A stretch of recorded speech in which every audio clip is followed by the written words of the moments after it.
Hello, everyone. Welcome to the Purpose Tuned podcast. My name is Kong Shang, and I am the host of the show.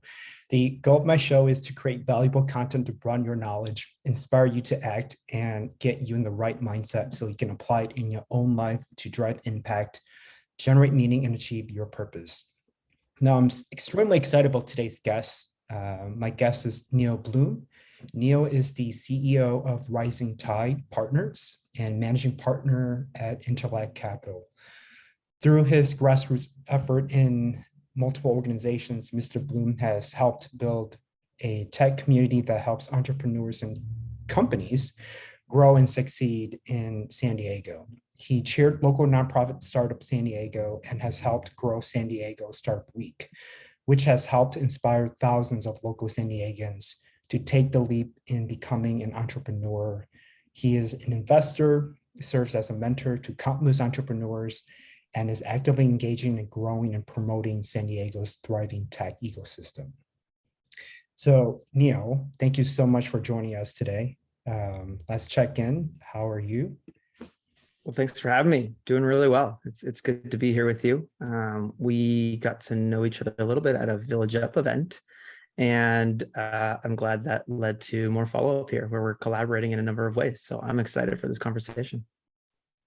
That's awesome. Yes. And I am so pumped. I think there's a lot to talk about, especially in the entrepreneurial space. As you know, we know you're very experienced in that arena. But before we start talking about entrepreneurship, what inspired you to be involved in this work? The shortest answer is that others did it for me when I was brand new. It's really hard to build a business, let alone to do it for the first time. But it's even hard the fourth time. And the first time I was starting one, when I showed up in San Diego, people said, "How can we help?" And that was incredible to me. I come from a place where, it's a little dog eat dog, and to start a business and people say, "Let's give before we get," was immediately connected with my ethos. And so I said, as soon as I can do the same for others, I'm going to follow suit in that way too. So I think it's a very San Diego thing, but you see it in other cities as well too. So that's just part of our culture now that I've been a part of and hope to, propagate forward. That's amazing. Could you share with us your background, your childhood experience, what that was like? I'm curious to know, just what was the younger Neal like before you venture into the space?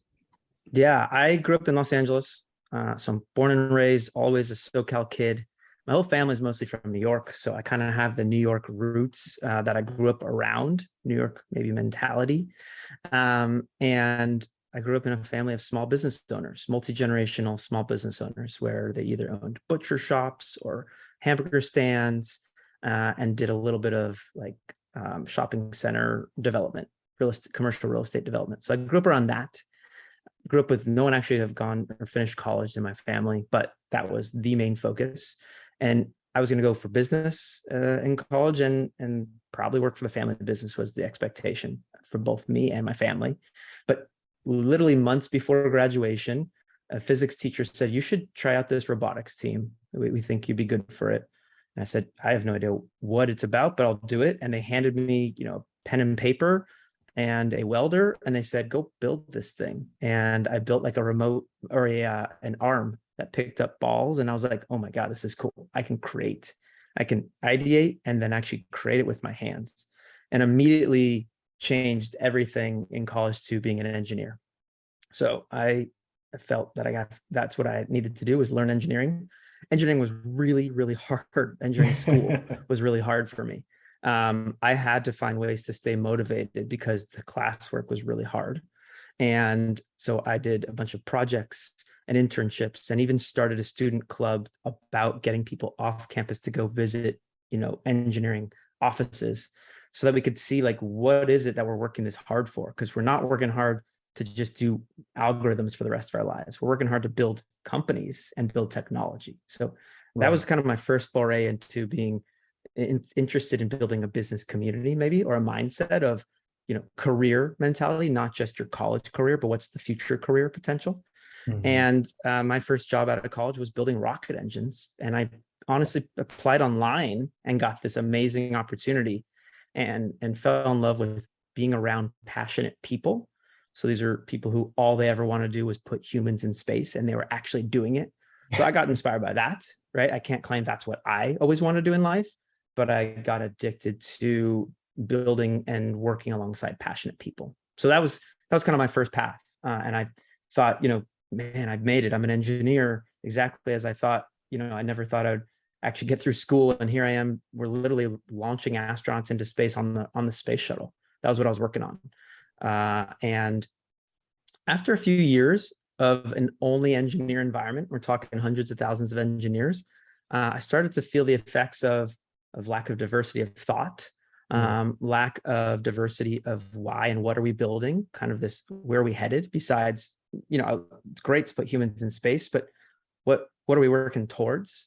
I think that also helped. It also was that the space shuttle was coming to an end. It was being retired, and everyone was thinking, what's next? And I started realizing, I want to be exposed to the business sense of a company, not just maybe the engineering part only. And I was so firewalled from the business case of an engineering focused company. So I started getting my MBA by night. So I thought that's how you're going to learn business. And actually started a startup idea, both from a coworker in the engineering world and through entrepreneurship classes at my MBA program at Pepperdine. And it was a product to help, we thought engineers build a visual resume.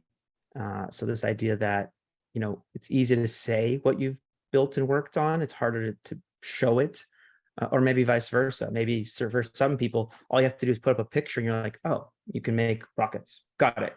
We know how to apply that to jets or missiles or something like that, right?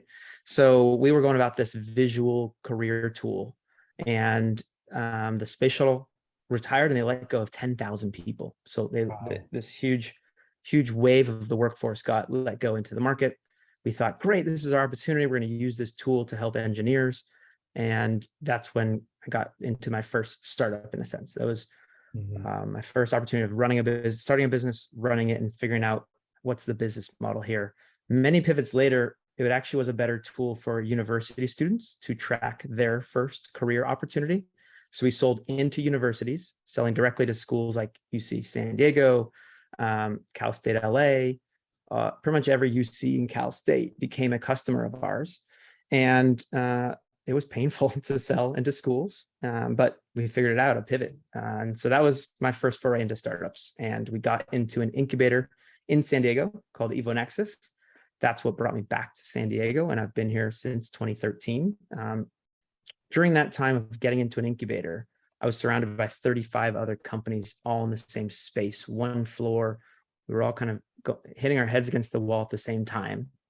And we realized there's a lot of shared learnings here. Like, maybe building very different businesses, but we're going through a lot of the same things, whether it's co-founder issues or figuring out how to find an investor, or when's the right time to hire that first person, how to find capital.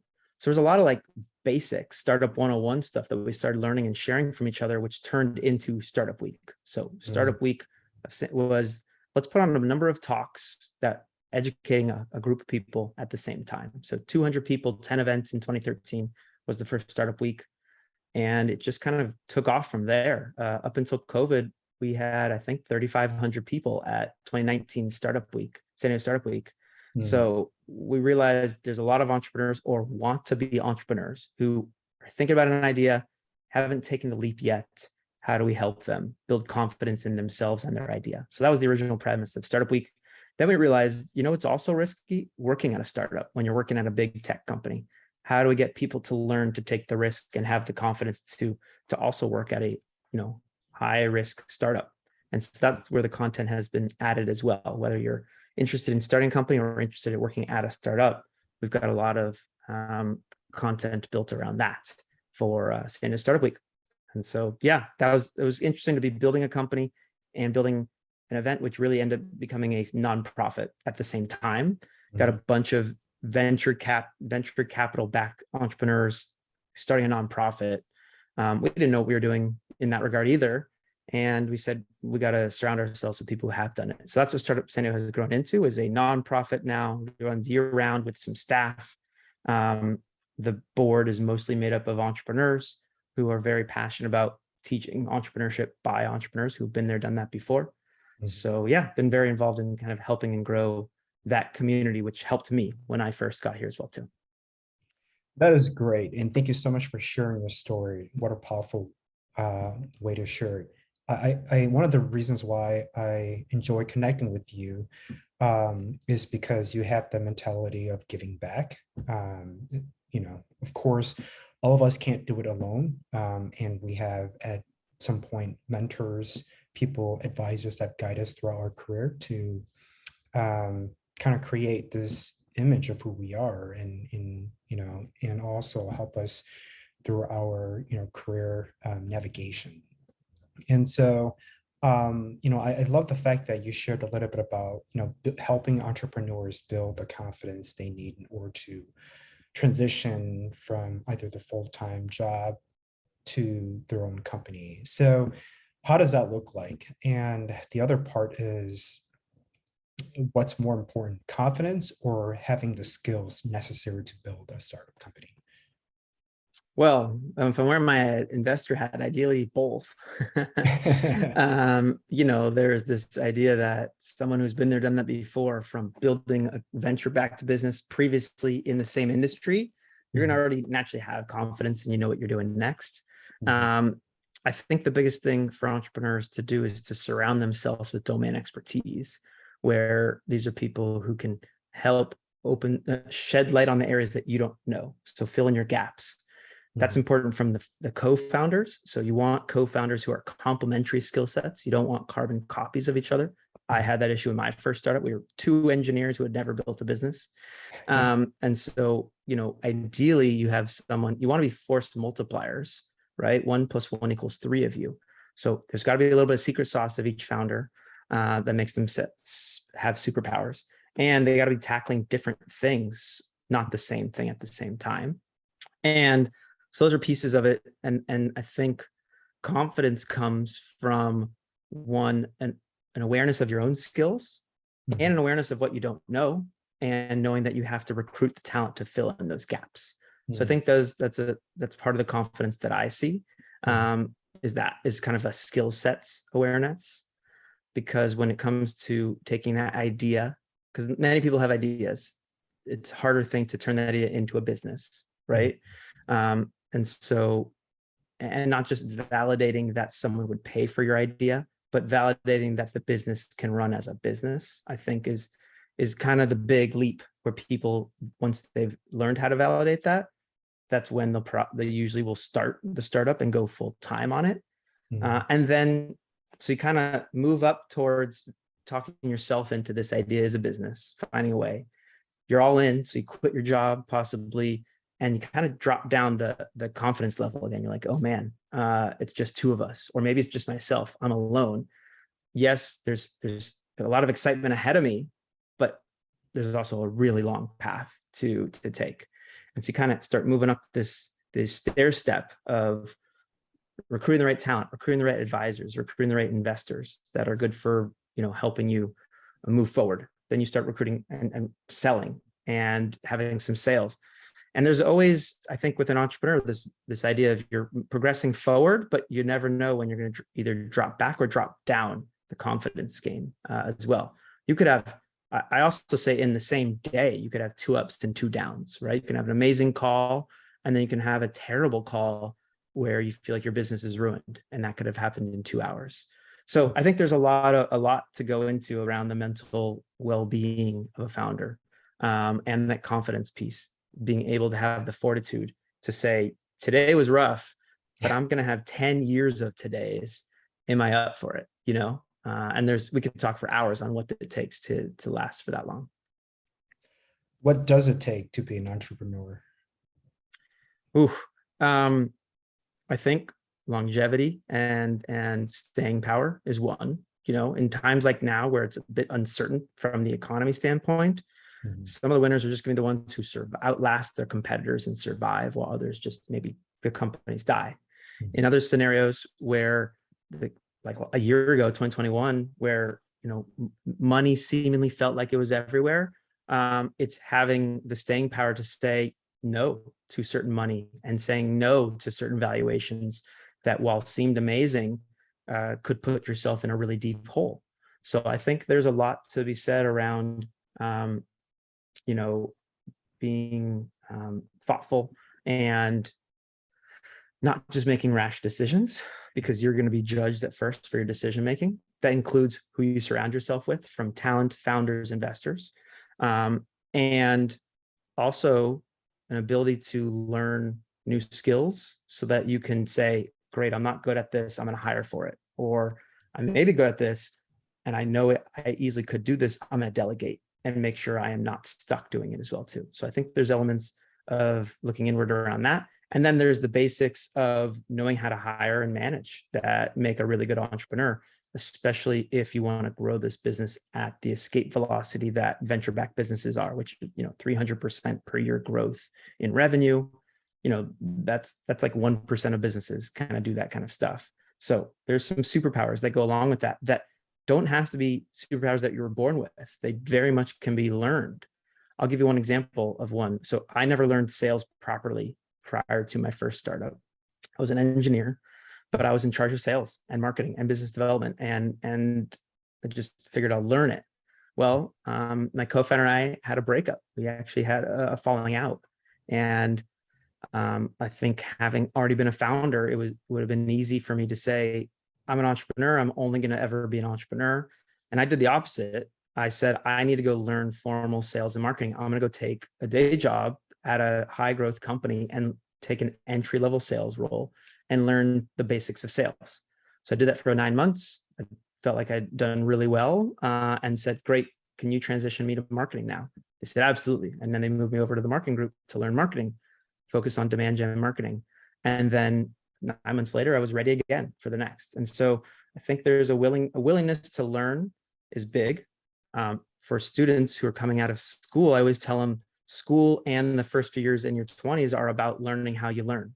How do you learn well? Is it hands-on? Is it reading books? Is it shadowing people?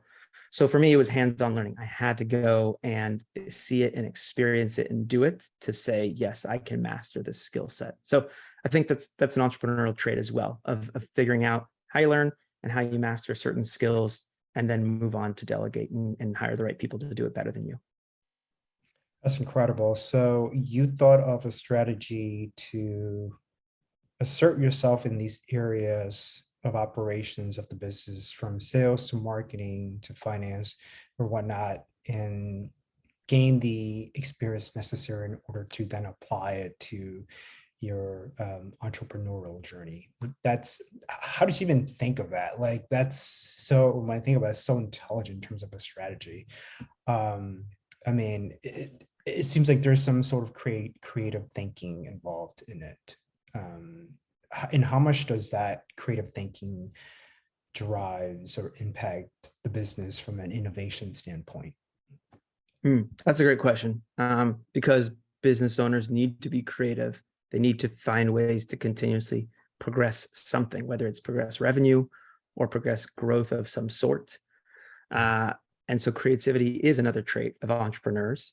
Doesn't have to, and I actually look and say I am not creative from a design perspective. So when I think of creativity, like, I'm not good at thinking of names or brands or logos or even colors. Like, I look to someone else who's expert at that.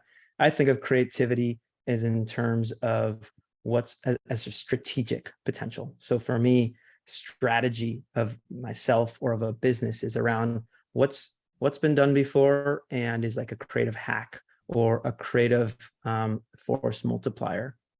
And so for me, I love, one, understanding everything that's available to me first. So I'll give you a book that I read a long time ago called Traction.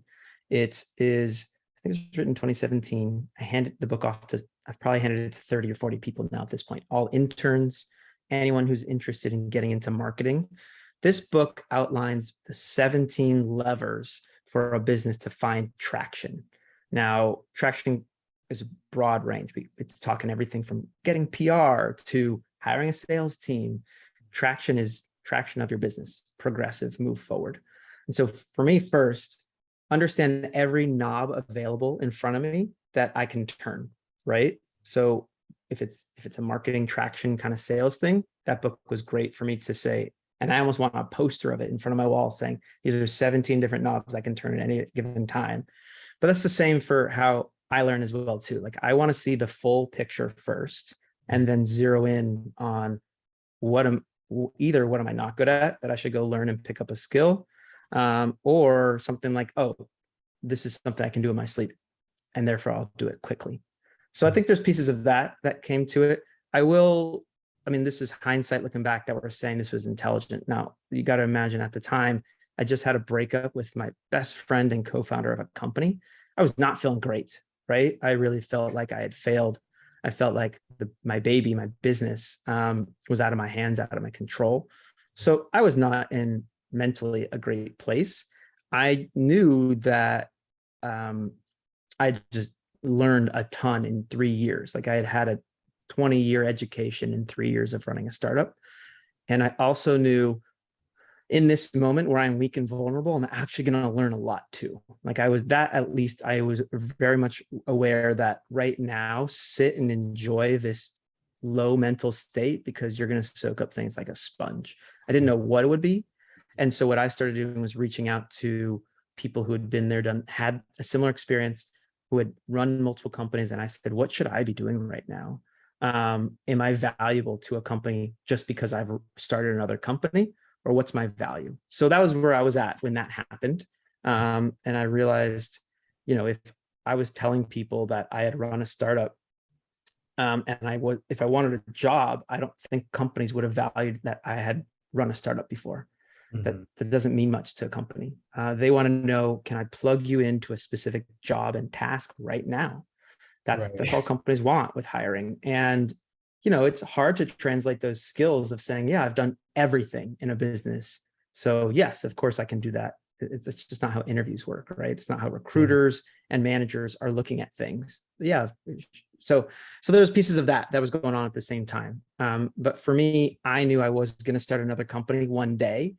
So what I said was I need to go obtain the skills for that next company that I didn't have in my first company. So that's why I did it. And I'm really, really glad I did. The pieces I wasn't expecting that I got out of it, the relationships. So there's 400 people that we all became alums of that company that I got hired at. It was actually called hire.com. So we were all passionate about building a marketplace that connected talent and companies. And so I kind of found my people in that regard. And we now all still collaborate. There's actually a Slack group for hired alum where we share what we're working on, help each other out, invest in each other's companies. So that part was I wasn't expecting to have such a whole new network that I grew out of it. But looking back now, I realize I always get something out of network. And that's kind of my hidden DNA, is that I'm just a connector and a networker. And so now I put myself in situations where I don't know anyone, and you never know what you'll make out of it, but I know I will meet interesting people. So yeah, those are kind of some of the learnings that have come along the way. Yeah, networking and those relationships are very crucial when you're building a business, because when you bumped into a challenge and you don't really know how to deal with it, those are the people that you would rely on to kind of help you think through what to do next, or what idea you may have or solution to tackle that challenge. So it's very important. So throughout our span of 30 minutes talking about your background and your interests and your experience, there seems to be a consistent theme that I'm hearing from you, which is you didn't voice it out, but in my mind, it's collaboration. And so that made me think, when you're an entrepreneur trying to start and grow your business, do you have a mindset of, I'm going to compete with the guy next to me, or I'm going to collaborate with the guy next to me to bounce off ideas and grow together? Like, what's your strategy around that? Yeah, I am hardcore bridge builder collaborator. In fact, to the point of reaching out to competitors, both same size and way bigger, as early as possible. And I've heard kind of the exact opposite advice from some people. I am big on humans are humans and want to relate and connect. And while, yes, there's an inner competition piece, humans actually relate to people really well. And if we're competing, there's a lot of catharsis that could happen from saying, you're building this, I'm building this. We're different people, so we're going to attack it in different ways. But in the end, our goal is the same, which could be change someone's life or whatever it is, right? So in my world, when I was building the ed tech startup, helping students get jobs, I reached out to every other company that was doing it. Because we all were early. There has been no clear successful winner still in the technology space of helping students get jobs. I think even helping professionals get jobs, there's still no one clear winner out there, because getting jobs is still just such a, there's a wasteland of things that have started and tried. And there's also companies will use every means at their disposal to get it. So there's not necessarily a lot of loyalty. And so I'm big on sharing notes, because what I could distill down to someone, or what someone could distill down to me in 10 minutes could save me 3 years of building a business in that direction, especially at the startup stage where you have a premise and you need to go test it and see if customers will come. If someone can say, I did that already, save your money, you may save, millions and millions of dollars and other things too. So I'm big in that part. Like you get so much more from tapping a domain expert, which is someone who's building in the tranches. Fast forward to now, that's exactly my investment style, which is only invest in companies where we in our investment community have someone who's been there, done that before in the same area that we're looking and assessing a company. So yes, big on reaching out. A lot of my relationships have come from reaching out to my competitors at a conference saying, let's sit down and just share notes. And they're always shocked that I do that. They're always like, wow, I was surprised you'd reached out. I'm like, you're learning so much. I'm learning so much. Let's just share each other. And the other piece that I think that gets overlooked, but you realize from the investment standpoint, is that each of us as humans are going to go about the exact same idea in a very different manner. Right? Like everyone's got a different style. Everyone's got a different set of experiences that are powering them forward. So even if you have the exact same carbon copy as someone else, you will probably go about the idea in completely different ways. So the people matter, right? And so that's why I'm big on collaboration. I've now done that both from a business standpoint, from a community building standpoint, meaning there's a bunch of startup organizations that all claim we help startups. And everyone's got their own specialty. Let's not compete for the same resources. Let's bridge together and make sure we're helping. Examples in San Diego are like making sure Connect and Startup San Diego and all the incubators and accelerators are on the same page, and we're not wasting entrepreneurs' time. Same example in investing, like I mentioned. Let's make sure that I'm only investing in companies where we can actually help them and save their time and energy, as well as give them a check as well too. So yes, I am super, super collaboration focused first. Yeah, well, there's also the human component to your process in collaborating with people. I don't know if you've heard of Simon Sinek, but he kind of talked about like purpose and playing the long-term game. And a lot of companies, they go out of business because they're focused too much on the short-term gains. And so, but your approach is aligned with that long-term strategy. Like you're in it for the long haul because you're going to contribute to the startup ecosystem and bounce ideas with investors and help them to get on the same mission as you. And so that to me sounds like it's that long-term strategy, the approach that you bring with you, which is, and I love that just because when I work with startup co-founders and CEOs on my day job, it's they often think about like what's a short-term strategy? How can I acquire these quick wins? And so it just makes it a bit more of a challenge. I totally agree. And I think that's kind of actually why we started and named Rising Tide Partners as we did, because I really do believe a rising tide lifts all boats. So if our community is winning as a community, meaning we're bringing good talent here, companies are building good businesses, it's good for everyone. right? You may not have a horse in the race at all. You may not be an investor at that company, but it doing well is going to train up good talent. Financially, it may bring money back to the community. It will be as a shining example that, hey, good businesses can be built here locally. So I am all in the long game for that, and empowering everyone to make sure we're building a good business community, which I think then in turn, if we have good businesses, flows into a good quality of life as well. And I think a recent example of seeing all these big tech companies like Apple and Facebook coming to San Diego, everyone's like, oh my God, the housing prices are going to go through the roof. Affordability is going to be so rough, which I agree is going to happen.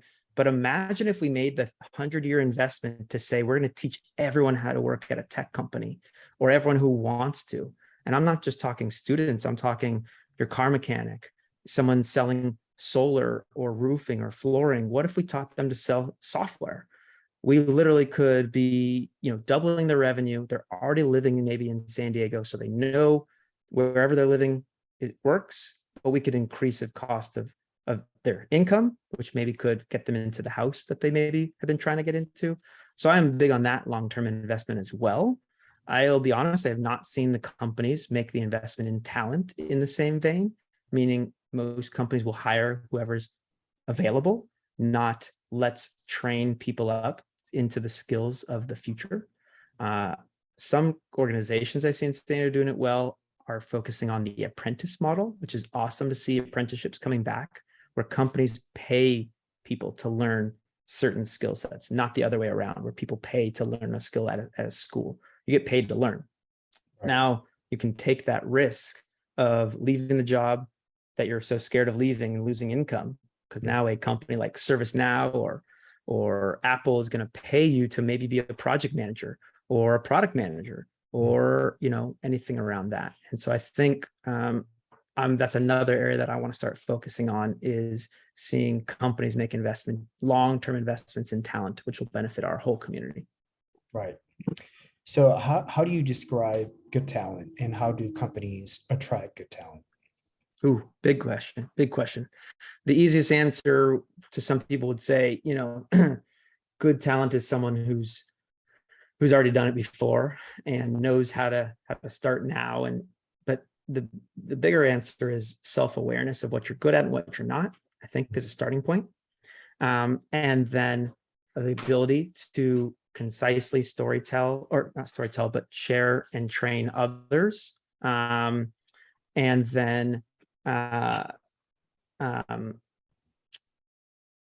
then recruit and manage, and be able to say, I may not be the best person at this, but I can find better people to either replace me or level me and my team up. So there's a bit of a self-awareness, I think, that comes through around talent in that regard. Yeah, easier said than done. Yeah. So my day job, I work with with business leaders and founder CEOs to help them think through what their talent strategy is. And I believe that at the core of a business, there is an energy that we must focus on, which is putting energy into not just attracting top talent, but developing them and retaining top talent. Because the worst case for any business leader is to see their top performing people leaving their organization and working for their competitor. And so, of course, there's a lot with like, how do you build a culture where people are excited to come to work, to how do you treat your people right, so that they choose to stay with you and not work for your competitor. There's a lot of aspects to ensuring that keeping your people will help grow your business. And so, I'm extremely excited with just your investment in the San Diego startup community, just because more than anything, to me, it's a community based entrepreneurs who are who are highly ambitious and want to do good in society. And in that's just my opinion.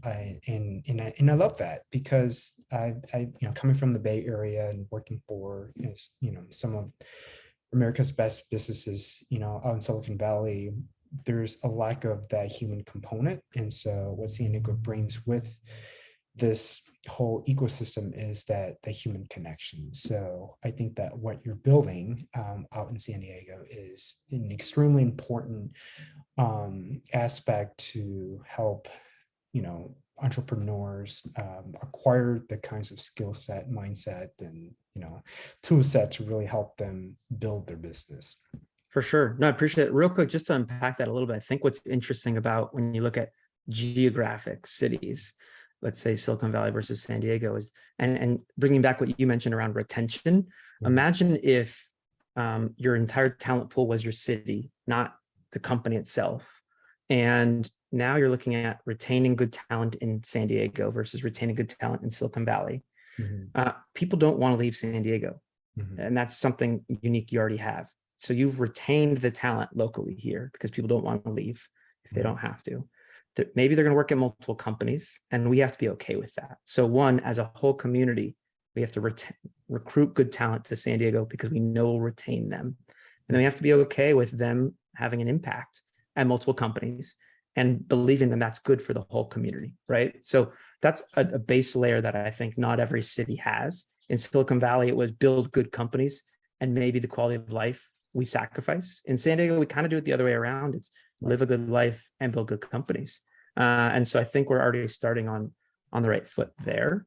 Right. And so that's helping. And we've had to really teach companies that you lose a talent that has to be okay because it's good for the community, because they're going to go in, they're going to take the skill sets and talents that you train them on, and they're going to bring it to another good company. Mm-hmm. And that we're all going to benefit from that. So there is a bit of that community focused retention as well too. Yeah, I love that. I know we have just a few minutes here. How would you describe purpose, and what does it mean to you? And where can people find you should they choose to connect? Purpose is, the why is often the first why is surface level, right? It's the short terms. Why are you doing this? It takes a few deeper to say, why are you really going to spend 10 years on this? And so I think that's, for me, my purpose is connecting good people to opportunities. I've found that I'm been called lately the human router for one reason or not, because I just connect dots really well. And so I might as well harness my superpower for that purpose of connecting good people. Look, I got a gain from it as well too. And so luckily I've found that connecting good people brings, and then investing in good people returns tenfold back to me. And so as an investor and starting Interlock Capital, that's where I find myself from a purpose right now, investing and finding, connecting, and investing in good talent. We all stand to gain.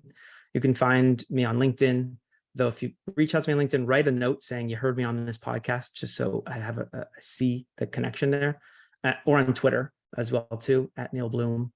Those are the best places to probably find me and reach me. And then I have my own podcast, the Tacos and Tech podcast, that I'd welcome for you to listen and give me feedback on as well too. Well, thank you so much, Neal, for your time. And I appreciate it. All the insights and resources you're able to share. Folks, if you enjoyed this podcast episode, please reach out to Neal Bloom. You know where to find him, and reference this podcast, the Purpose Tuned Podcast. Neal, thank you so much for your time today. Appreciate it. Thanks for having me on. Appreciate it.